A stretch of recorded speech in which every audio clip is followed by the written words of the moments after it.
屬羊的人11月份整體運勢分析。11月整體運勢，穩中大星柳暗花明。屬羊的人在11月的運勢屬於先緊後鬆，月初事情較多，壓力偏重，但越到月中後會逐漸看到好消息，整體能量偏向穩定。只要保持耐心，本月會迎來一些轉機，特別在人際與工作層面。事業運務實累積，慢慢變好。本月工作節奏偏緊，時間感會特別快，事情一件接一件。好消息是身邊貴人逐漸出現，願意提醒你協助你。注意一，避免急躁做決定；二，文書人際溝通要多確認；三，遠離職場是非。4月尾有利完成拖延已久的計劃，成果不會爆發式，但穩定積累。財運正財穩定，偏財勿貪。11月屬羊的正財較穩，該有的收入不會少，但偏財運普通，容易因一時衝動買東西或做冒險投資而後悔。建議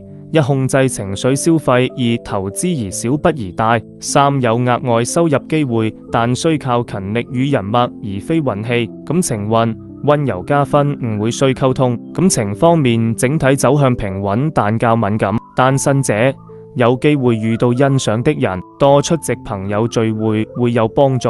有伴侶者容易因小事產生情緒或誤會，本月要避免心裏想很多卻不願出口，多一點耐心與溫柔反而能增進感情。情緒與健康，注意睡眠，避免內耗。本月屬羊的人情緒略易波動，尤其月初會出現心裏累壓力大的感覺。化解一，保持規律作息；二，多到戶外散步放空；三，避免過度思考與情緒內耗。健康方面注意肩頸腸胃以及因睡不好帶來的疲憊感。11月開運與化解建議：一，多與值得信賴的人交流，可減少情緒壓力；二，保持節奏穩定，小急小衝；三，帶一些溫暖色系的小飾物米白暖網提升情緒能量；四，收拾與整理環境有助提升運勢流動。如果你喜歡，請點讚和訂閱，我們下次再見。